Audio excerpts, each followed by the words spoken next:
আজকের গল্প কারাদণ্ড। আমি বাবলু আপনাদের গল্প শোনাচ্ছি। গল্প কারাদণ্ড, পর্ব তৃতীয়।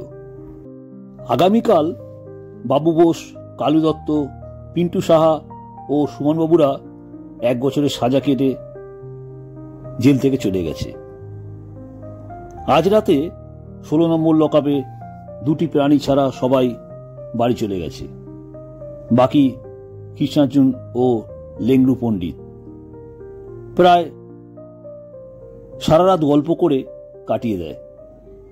লেংড়ু পণ্ডিত বলে, কৃষ্ণার্জুন ভাই, কোনোদিন আমাকে তোমার প্রয়োজন হলে একবার খবর দিও, তোমার জন্য জান লাগিয়ে দেব।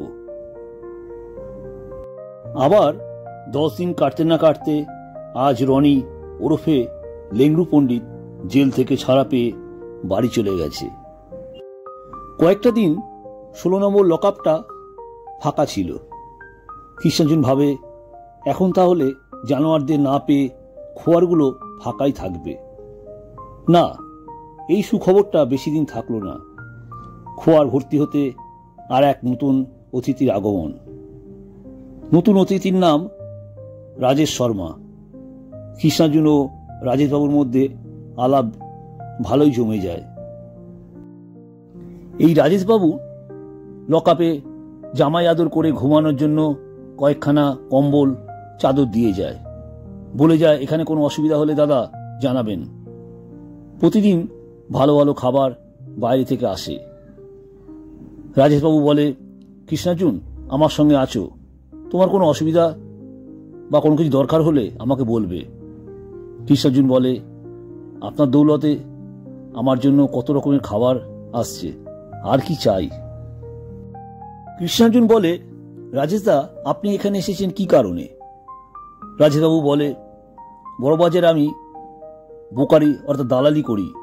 যে কোনো মাল কমিশন পেলেই পার্টির সঙ্গে যোগাযোগ করে বিক্রি করে দিলাম। এর সঙ্গে শেয়ার মার্কেটের কাজ করি।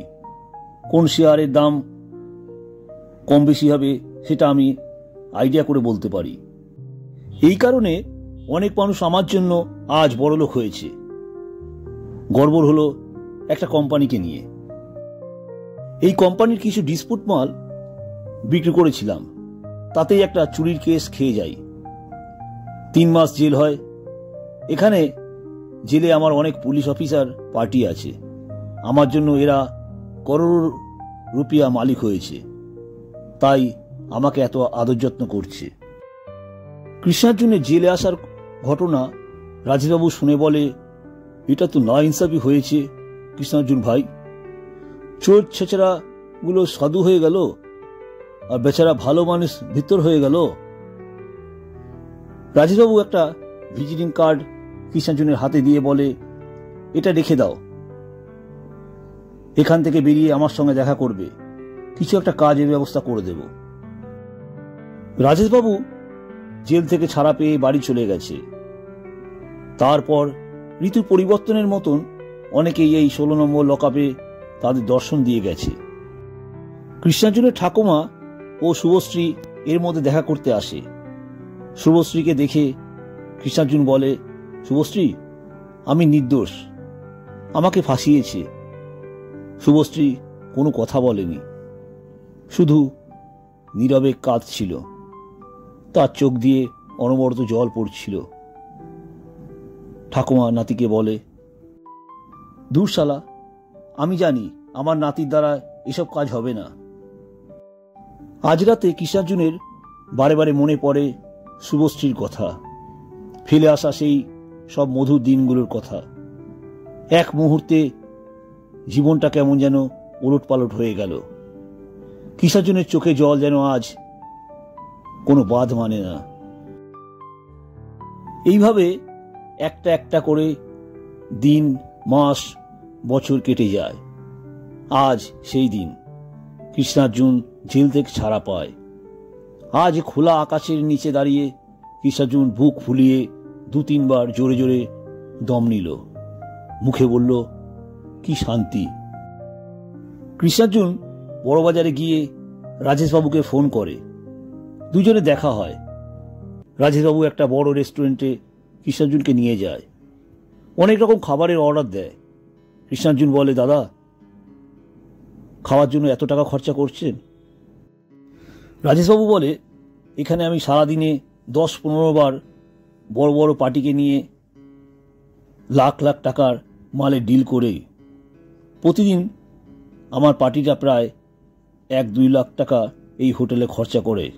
তাই আমার খাবার দাওয়ার জন্য কোনো টাকার নেবে না, মানে ফ্রি।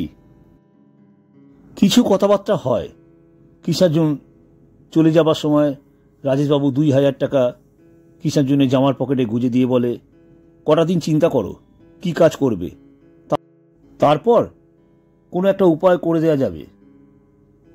কৃষ্ণার্জুন রাজচন্দ্রপুরে এসে পৌঁছায়। বাজার থেকে সবজি, চাল, ডাল কিনে নিয়ে নিজেদের বাড়ি যায়। ঠাকুমা নাতি কৃষ্ণার্জুনকে দেখে কেঁদে ফেলে। কৃষ্ণার্জুন ঠাকুমাকে বলে, কেমন আছো? ঠাকুমা বলে, ভালো। শুভশ্রী এখানে আসে? ঠাকুমা বলে, বহুদিন হলো এখানে আর আসে না। পরের দিন কৃষ্ণার্জুন শুভশ্রীদের বাড়ি যায়। কৃষ্ণার্জুনের মুখে ভর্তি দাড়ি, মাথার চুল বড় বড়, এক মুহূর্তে দেখে চেনার কোনো জো নেই।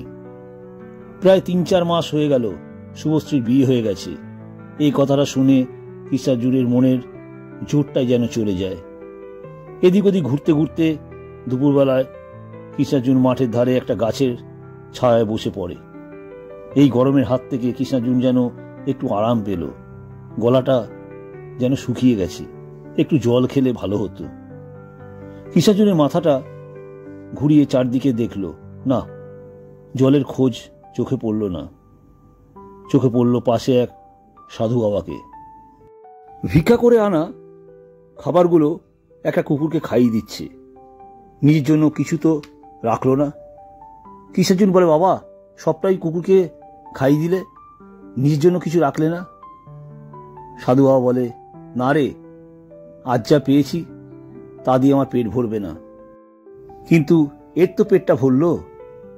কৃষ্ণার্জুন বলে, তাহলে তোমাকে আজ অভুক্ত থাকতে হবে? সাধু বাবা হেসে বলে, ঈশ্বর সবাইকে মাঝে মাঝে পরীক্ষা নেয়। আজ আমারও পরীক্ষার দিন ছিল। অন্যের ভালোর জন্য নিজেকে কিছু ত্যাগ করার শিখতে হয়। কৃষ্ণার্জুনের মনটা আজ অনেকটাই হালকা হয়ে যায়। শুভশ্রী কৃষ্ণার্জুনকে না জানিয়ে অন্য কাউকে বিয়ে করেছে, তাই কৃষ্ণার্জুনের অভিমান হয়। কিন্তু সাধু বাবার কথা শুনে শুভশ্রীর প্রতি রাগ, অভিমান সবকিছু জল হয়ে যায়।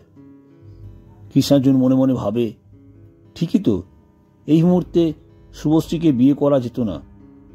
তাছাড়া কৃষ্ণার্জুন জানে তার নিচের অনেক কাজ বাকি। 730 দিন জেলে থেকে চোর অপবাদে এত বড় যন্ত্রণা বুকের মধ্যে চাপা আছে। এই বোঝাটা যে কবে নামবে তা ঈশ্বরই জানে। কৃষ্ণার্জুন আজ সকালে একটা ডিসিশন নিয়ে ফেলে, আর রাজচন্দ্রপুরে থাকবে না। কৃষ্ণার্জুন সন্ধ্যা হওয়ার আগেই হাওড়ার ঘুষুরিতে পৌঁছায়। একজন দেখিয়ে দেয় সুমনবাবুদের বাড়িটা। বাড়ির বাইরে কড়া নাড়তে একটা অল্প বয়সী সুন্দরী মেয়ে দরজা খুলে সামনে এসে দাঁড়ায়। কৃষ্ণার্জুন বলে, মিস্টার সুমন চক্রবর্তীর সঙ্গে দেখা করব। মেয়েটা চিৎকার করে ডাক দেয়, বাবা, তোমাকে কেউ খুঁজছে। সুমনবাবু বাড়ির বাইরে এসে দেখে বলে, ও কৃষ্ণার্জুন, ঘরে চলো। সুমনবাবুর মেয়ে উমা ও স্ত্রীর সঙ্গে কৃষ্ণার্জুনের পরিচয় করায়। কৃষ্ণার্জুন এখন বাবু বোস, কালু দত্ত, পিন্টু সাহা ও সুমনবাবুদের সঙ্গে হাওড়ার একটা তালা কোম্পানিতে কাজ শুরু করে।